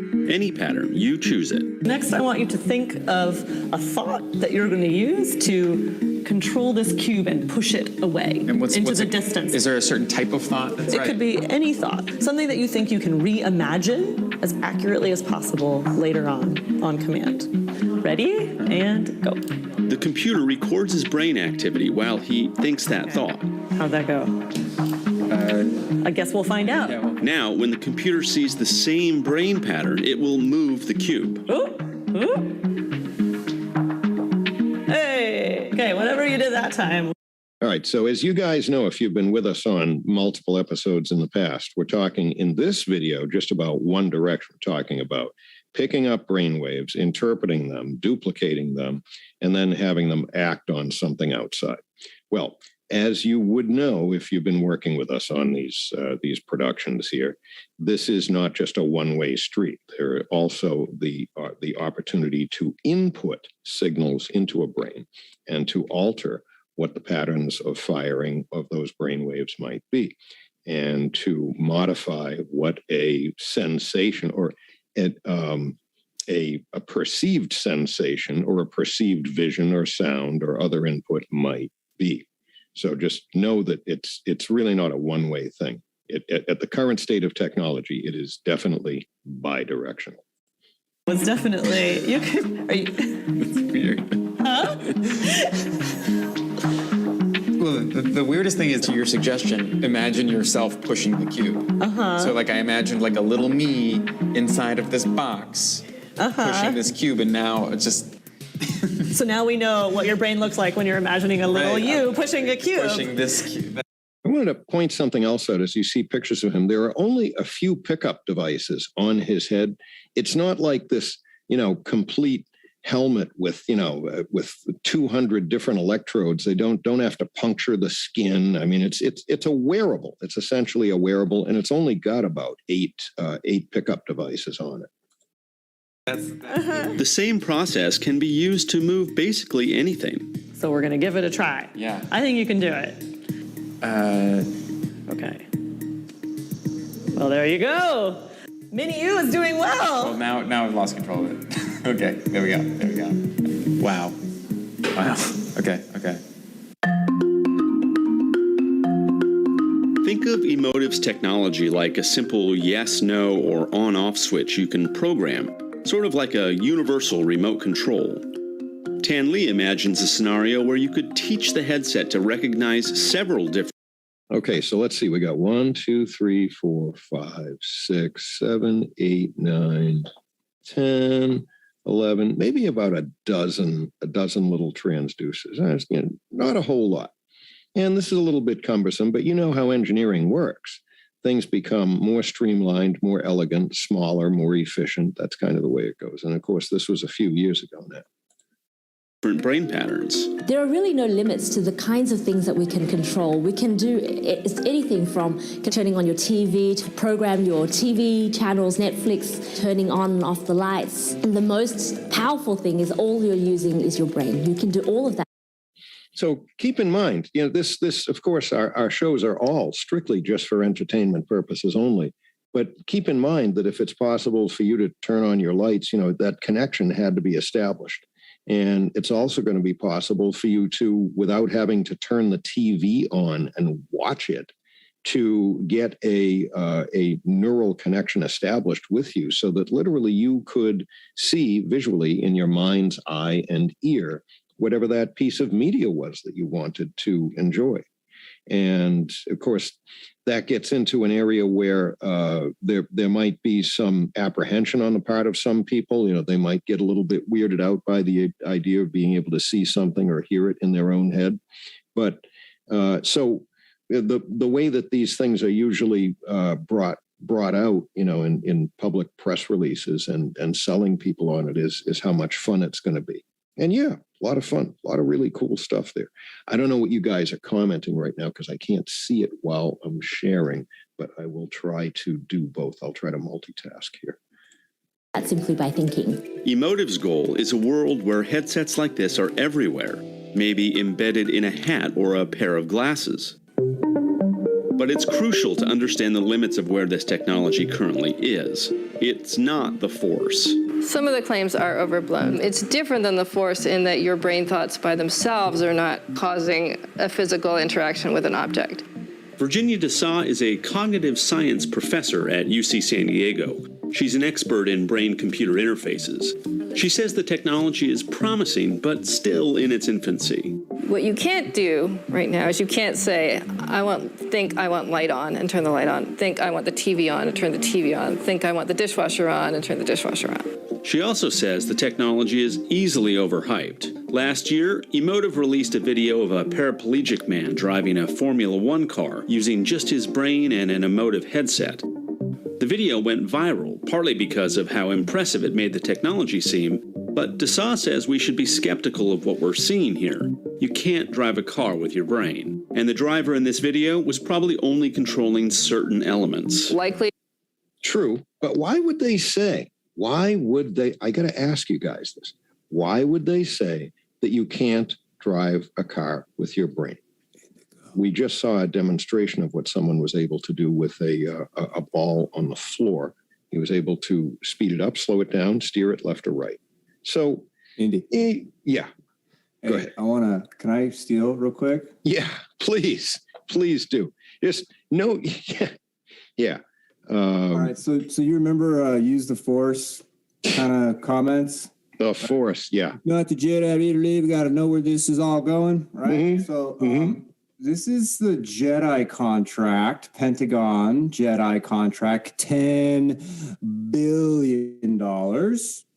It would have resulted in Microsoft building cloud storage for sensitive military data and technologies such as AI for the DoD. Nice collaboration there. Huh? Why would they do such a thing? Okay, go on. We do not try. You do or you do not. There is no try. Great quote. There is no try. You do or do not do. Okay, good. So the Joint Enterprise Defense Infrastructure JEDI contract was a large U.S. DoD cloud computing contract, which has been reported as being worth $10 billion over 10 years. JEDI was meant to be a commercial off-the-shelf COTS, common term, COTS. If you were to search commercial off-the-shelf, you will find all kinds of interesting things that the little parts and pieces that make up your cell phone can do and other medical type applications with common off-the-shelf stuff. COTS, right? This is what the universities would reference in their white papers when they do things like, hey, we were able to transmit information from one wrist to the other through body channel communication. I can wrap this your is wrist. what they show you. This is Right. what they demonstrate Right. and show. I can wrap your wrist with an electromagnetic coil or basically a copper wire with a couple breaks in it so you can tune.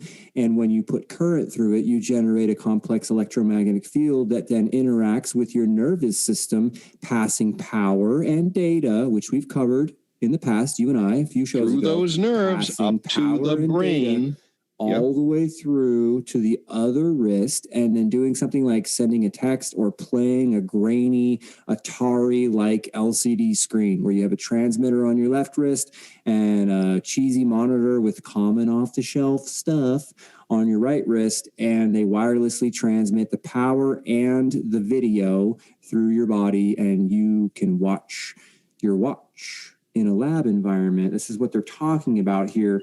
Right. Anyway, one example, And I totally went off here. So Google, Amazon, Microsoft, and Oracle, right, are all in on this. And you got Hitachi in here. I think it's Japanese. And it says here that all the drama, and Google protested, and the National Defense Authorization Act. Matsushita and Infineon will be involved in some Infineon location. made the Google Soli radar chip. So Infineon is a major chip supplier company. They are into connected cars. They're into radar technology for cars. They're into connected home. They are into connected street lights, offering radar technologies that provide seamless, intuitive experiences. So that lady that was talking a little while ago that was saying, hey, well, one day you might be able to think about turning off your TV and changing your thermostat and all that. That's what Infineon is into. That's what they're advertising. And they partnered with Google to build their Soli chip, which when you look at the patents for Google Soli and you look at the patents for a Chinese weapons platform to remove or reduce or eliminate the fighting strength of an opponent, you can look this up on humaninternet.org. Yep, What it's it there. shows there in the patent is a very similar transceiver chip array that is almost identical to the Google Soli chipset. And in this Chinese patent that discusses eliminating the fighting strength of an opposition force, it talks about using concentrated complex electromagnetic waves to activate the VPLO center in the brain, which is responsible for releasing hormones, sleep hormone, to put you into a delta wave sleep. And once you are in that state of sleep, which is why you become defenseless or unable to attack. Passive. Right. When this sleep hormone is dumped into the brain on demand in high concentrations and high dosages, because you can specifically resonate that piece of the brain. There are multiple patents that discuss how to do this for therapeutic purposes. The one I'm talking about is specifically for a weapon system that China has patented that looks remarkably similar to a Google Soli chip. And what it says is they can transmit electromagnetic waves from an airplane, a boat, a car, a tank, a truck, a man-powered pack to transmit from all those things I said, transmit to any of those things I just said, and interrupt or disrupt the human operating that system. So if you have a directed energy system that can access the VPLO center of your enemy's brain, and you happen to find the right frequencies to get past somebody's airplane, you can just turn the pilot's brain off because you're dumping sleep hormone into it. And I did not finish what happens to you biologically. Once sleep hormone is dumped into your brain, it temporarily disrupts all of your senses and puts you into a catatonic comatose state. And this is a survival mechanism. And what it does is put you in a state of rigor mortis, like, sleep. When you go to sleep, when you go into delta wave, when you're really getting regenerative type sleep, your body stops moving, so that when you're up in a tree, so a lion or a tiger or a bear doesn't eat you, you don't fall out of that tree. This is a known thing when you go to sleep, and everybody kind of gets a sense of it if and when you are jolted from a deep sleep state to awake really fast, and your whole body goes wham. Right. What that is your brain and your body reconnecting and reforming the connections necessary so that your muscle systems can work very, very fast. And so what that is it's a constant, intense signal from a lot of different places in your body that are concentrating at the base of the brain where the primal states exist. What I mean by that is when you're asleep, your heart still beats. When you're asleep, you're still using digestion. When you're asleep, you don't piss or poop yourself. All of those things function at the core center components of the brain as well as other parts of the brain. So that jolt that you feel going to sleep or when you're asleep and coming awake very, very fast is literally a whole bunch of signals that are gently intensifying from a bunch of different places in your body that are converging at the choke point, at the block, at the base of your brain and your spinal cord that is there on purpose so you don't fall out of a tree that you decided to climb up to stay away from lions, tigers, and bears. Anyway, back to the Jedi contract, housing Department of Defense AI systems for Cyber Command. And we go back to what they want to do with the brain, Indy, if you would like, buddy. I got to get some water. Yep. I got another one for us here.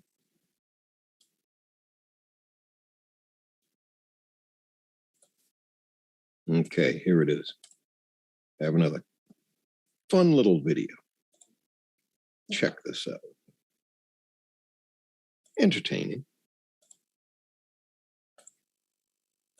We're talking about brainwaves and interacting and actually being able to be picked up in the outside environment. But of course, keep in mind that thing that I mentioned, it really is a bidirectional pathway. So, all right. This one is entitled, How Brainwaves Can Control Physical Objects. And this is another take on the same concept, all right? Wearable technology. And while mind control seems, and I'm reading right off the description of this, we'll put this up in the show notes for you as well. While mind control seems like it belongs in the realm of science fiction and fantasy, technology just might make it a reality. I suppose we'll just get right into it here. A brain-computer interface that works wirelessly. They've also got a couple of other nifty little hyperlinks there that you can follow. And so this isn't new. And you've got to just fast forward 5 years when you look at this. And here we go. Tip over. Dang it! Mind control foiled again.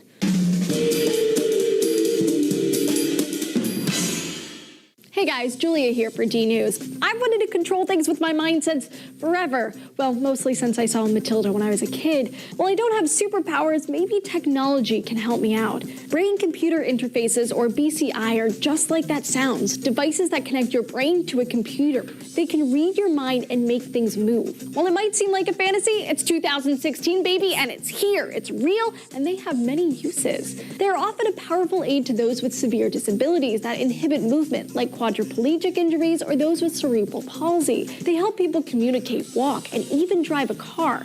Seriously, recently Chinese researchers introduced a prototype for a mind-controlled car. This particular technology uses an EEG, or electroencephalogram, made up of 16...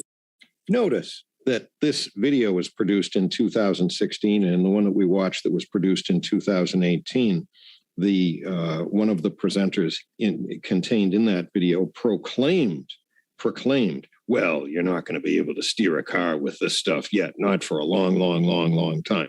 Well, you guys know that the technology that we see showing up in the public sphere for our consumption and digestion is usually far behind what the cutting edge really is. Sensors on a cat that reads electric signals from the brain. Just by thinking, the controller can make the car move forward and backward and even come to a stop. But before you get too excited, the researchers from Nankai University don't intend to actually produce one of these cars. It was more a practice in seeing how useful such a tech can be, especially for those with disabilities. Although BCI tech was first researched in the 1970s, it's come a long way in the past few decades. They work by measuring the signals brain waves give off. These kinds of brain-computer interfaces can't read your every thought, but they can take all that electrical buzz from your brain and translate it into a single command, like walk. But guys, why wouldn't they be able to read your every thought? just scale it up. Just have a little bit better resolution of the pickup devices, all right? Might require either a few more pickup devices, or it might require more precisely focused pickup devices of even less of them. And knowing what you're looking for and targeting a particular area of the brain where a particular type of function occurs on a regular basis, and then quantifying that, picking it up, reading it, and so it goes. Forward with alarming accuracy, but a lot of what's picked up is fuzzy white noise from other brain signals or electrical signals given off from muscles moving.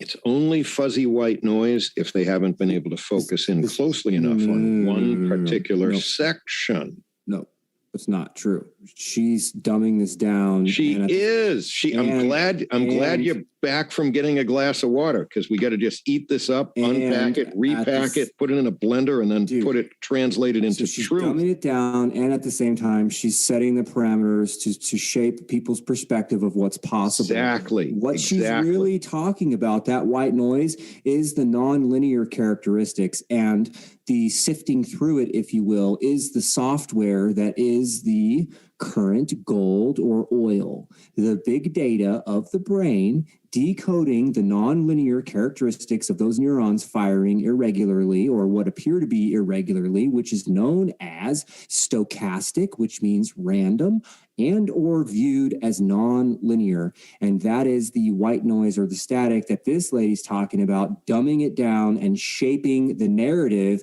because this is obviously, oh, it is Discovery Channel. It's paid for heavily censored propaganda, albeit a lot of what she said is true. You see what we're up against here, guys? You see what we're up against? It's like, what is put there for you to be able to see and consume is what has been chosen for you to be able to see and consume. Nothing more and nothing less. So let's fast forward to another one. This is also very short, and it's a little bit newer. And, I accidentally took the share down. Sorry about that. I'll put it back up. Please stand by. Okay. Are you having fun with this, TMC? This and that. This and that. Okay. Here we have VR. Mind control is here. And it works. Okay. Virtual reality oasis. You can find this on YouTube. Okay. Ready to have some fun? Here we go. Yes. My name is Mike, and today I want to show you something that literally blew my mind. Now, if you follow the channel, you'll know that I love crazy VR accessories. I've tried loads of weird and wonderful things over the years, including haptic vests, omnidirectional treadmills, exoskeleton gloves, recoil gun stocks, and I almost gave myself third-degree burns from a device that could provide hot and cold feedback in VR called Tegway. But what I'm going to show you today literally takes the biscuit. It's by far the weirdest VR accessory I've ever tried. So let's get right into it, and without further ado, let's dive in. You can go buy one of these things, It's currently available as a development kit, and the team at NextMind kindly sent me one over for me to try out. It's a small and lightweight device at just 60 grams and can easily be clipped onto the back of a baseball cap or a head strap of a VR headset. It contains an internal rechargeable battery which lasts up to 8 hours and is charged via USB-C. So I'm going to go forward a little bit here, going to get right into what he's going to do with this thing. Hey, what's this product called? NextMind. Yeah, he said virtual oasis or something. What was that? Oh, God, I don't know. Does it matter? The reason it came up to me was that's what they that's what it's a whole movie's based on that. It's called Ready Player One. I'm trying to think of the name at the same time. Forgive me. But Ready Player One talked about the Oasis and it being a virtual center that everybody collectively went to escape their pitiful existence because they were impoverished.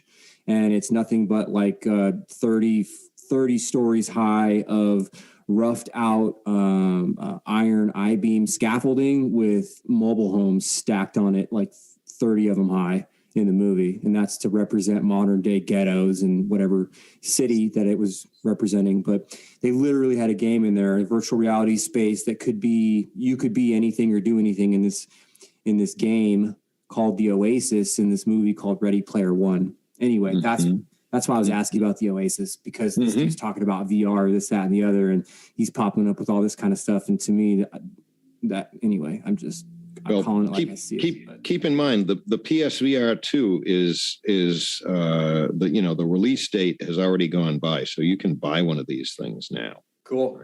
Anyway, fun stuff. So what can you do with this? Well, okay, here we go. And we're running sort of toward the end of the show here, but I don't intend to cut this guy's video up, but we're almost out of time, and I'll have the link there for you so you can watch the whole thing. And he's doing a great job. He's very enthusiastic. He loves this stuff, and it certainly fascinates me. Okay, so let's stay focused on this. Yeah. Okay, so I got a perfect score. That's pretty cool. So it seems like my mind is completely primed for doing this sort of thing. So this is the fun part. You got these 3 circles in front of me, and I can just choose which one I want to pick just by focusing on it. So let's pick the far right one. And now the far left. And now the far right again. And now the middle. It's completely insane that it actually works. I don't really understand it, but let's carry on and try some more demos and see what we can do with the power of my mind. Okay, so this is controlling a TV. So let's check out the news.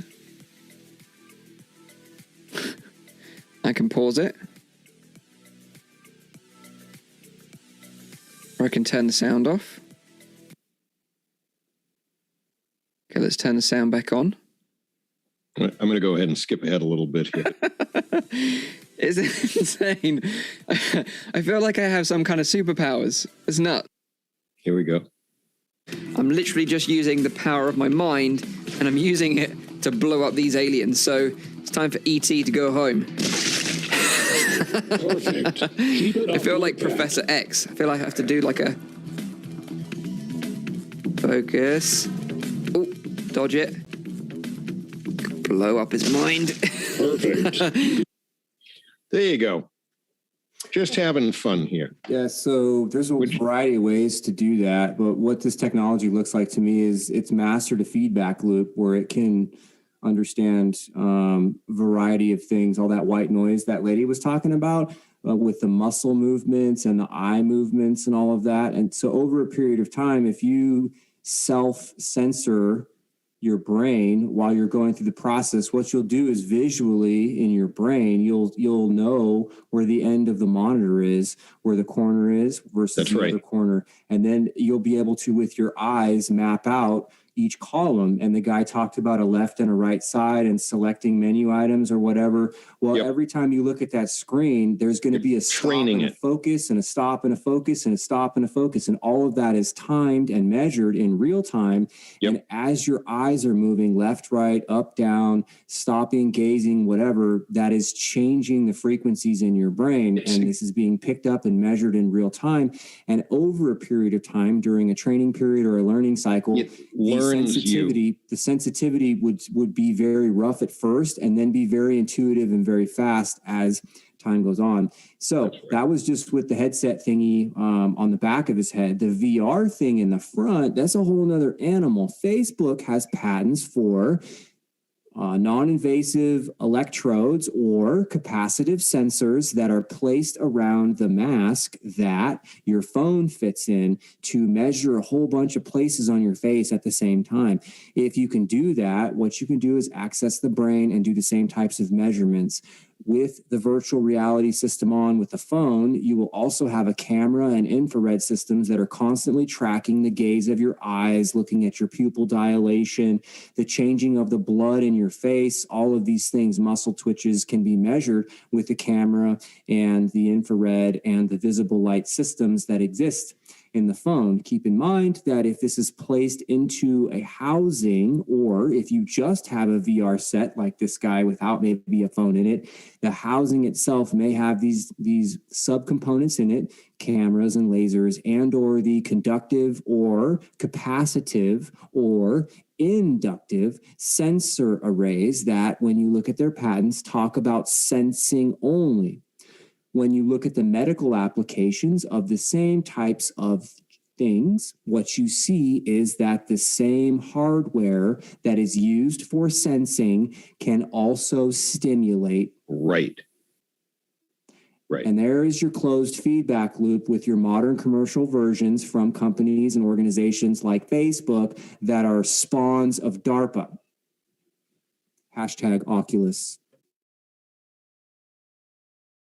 Gives you a few ideas to think about, doesn't it, guys?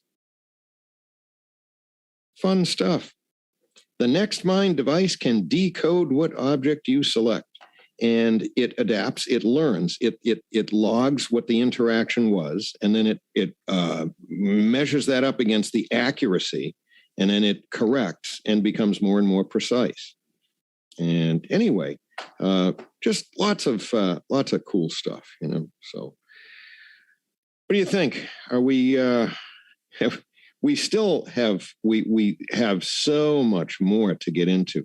You know, I'll take just a couple minutes and go to one other little section here, back in the patent, if I could. And this will just make this a little bit more relevant. She was so far ahead of her time, don't you think? She was a pioneer. What year was it that she was doing this? 80 something? Her whole life. So she started 60s, probably 60s, 70s, and then had these patents in 89. Absolutely amazing. Yeah, I'm not entirely sure when she started, but definitely the 70s. So I'll just show you just a little bit of the nuts and bolts behind it over here on the left panel of this. And, you know, with this patent is already up there for you to be able to read through. But she goes through some of the machinations and the nuts and bolts of the devices that are used to control this. And it includes capacitors and resistors of certain types and certain values. But now I'm going to go over to the right-hand column of the same, actually on the same page. Trying to zero this thing in a little better here for you. So another application, and if you recall at the beginning of it, she was talking particularly about understanding EKGs and looking at them and being able to modify the function of a heart muscle based on what they're picking up with it. Now she goes on to something else.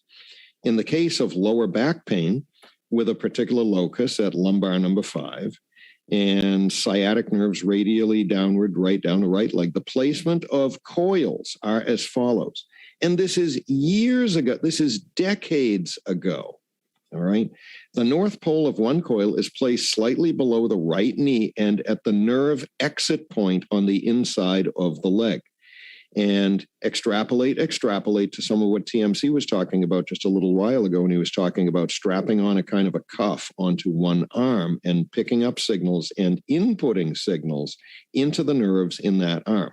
So here she goes 4 decades ago talking about the other coil being placed approximately at thoracic number 7, but with the south pole facing toward the patient's spine. The treatment configuration, all which she worked out experimentally that's so long ago, is left on the patient for 30 minutes, after which period of time the coil at thoracic number 7 is removed. The lower coil is then left there for an additional 15 minutes and then removed. It was 30 years ago, but go ahead. 30, okay, thank you. The above treatment treats radial sciatica. For L5 pain, lumbar 5 pain, the coil is used on the leg, placed directly over L5, and the other coil placed at T1. The treatment schedule is once again performed 30 minutes, at which time the top coil is removed, et cetera, et cetera, et cetera. And she gets into the polarity of what some of these things right are. Here, ion current. In general, south or negative pole, which induces a negative ion current, is used for treating extremities away from the brain. It says the outer coil is used with the highest convenient point near the brain with north or positive pole, which induces positive ion current towards the spinal column at the C3 vertebrae. Yep, cervical 3. Yep, Right. which is what close to we're your talking head. about here is being able to apply strategically coils to the body to resonate with particular joints or nerve centers by joints. And what I mean by that is this: where your muscles connect and where your joints are and all that, those have different characteristics than the middle of your muscle. And so Well, she's actually blocking sciatic nerve pain in this embodiment of it. What I'm getting at is finding what would be kind of understood as biologically or biological acupuncture points in the nervous system. And when you start looking at conductivity of muscles and muscle spindle systems, the pieces that are real close that are actually attaching with tendons and whatnot, those have very different characteristics, nonlinear characteristics, as other parts of the same muscle group further up in like a bicep, versus, where it's attached at the shoulder and at the elbow. And so those attachment areas look very different, which means that they have different electrical properties, which means that those joint areas and those connective tissue areas, when they're stimulated in the right resonances, they provide a very intensified effect into the nervous system. Think about somebody smacking your arm. Okay, it hurts a lot. Now think about something like a few strands of tendon/muscle that snapped a little bit because you've overloaded your grocery arm and it took too long to get in because it's cold outside and you strained your muscle and that thing aches and burns something fierce. And it really is a difference in the amplification and or the intensity of the signals being sent to your brain. And what the patent's talking about, what you were reading about, Indy, is one example of how to strategically place coils before there was advanced software systems. Exactly. Placing the coils on the body to interact very strategically with these biological acupuncture points. If you can do that, then you can start modulating the nervous system and treating therapeutically for things like pain or arthritis or diabetes or bone regrowth, cartilage regrowth, all of it. And this is just one patent with a few examples of the beauty of the mastery of electromagnetics. Exactly right. If I might add, that little circuit diagram that I had up there is extremely simple. If you take the complexity of this circuit and you multiply it, not exaggerating, by a complexity level of 10,000, okay, and make it that much more adaptive, capable, and intelligent, and then add software in there to really control it, that's where we're at now. It's at least 10,000 times more sophisticated than what you're seeing here. And this, 30 years ago, this worked. Imagine this at the nano, go back, please. Imagine this at the nano scale, etched. Can you go back to the circuit diagram, please? Which one do you want? The circuit diagram. This one? Yeah. This, large amounts of this, the circuit components, can be created in software with nano-formed or micro-formed conductive traces that, when you look at a patent from Apple, for example, what looks like a metal housing on the outside of a phone could actually be independent conductors or inductors that have their own unique electrical switch points back at the center of the phone, so to speak, and it would look like a solid piece of metal. And what I'm getting at here is that the material sciences have evolved enough such that micro and nano fabrication look like a solid piece of metal, but are in fact complex circuitry or complex components that can be accessed via software and switches to create complex circuitry or complex waveform generators on demand in something that looks like a metal housing on a cell phone to the naked eye.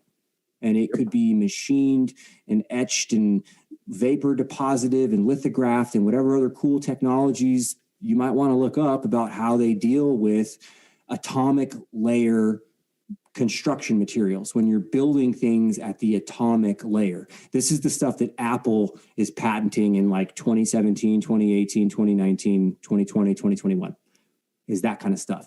And, and they can put hundreds and hundreds of miniaturized coils of a variety of diameters and construction types inside all of the vacant space in something like the housing of a laptop. And this will manifest with a cool new Mac, right? Whatever, MacBook Pro, whatever. And you'll be able to have your mouse trackpad, your little finger pad, whatever. And then on each side where your hands would go to type, if you wanted to, you'd be able to place your cell phone there, or you'd be able to place your headphones there, and they would wirelessly charge. And this is a very simplistic example of the sophistication of something at the micro and nano scale in factories in China that have nets around them, hashtag Foxconn, that Tim Apple, likes to do business that way. Tim Apple, I hope you're listening. Tim Apple. Mm-hmm.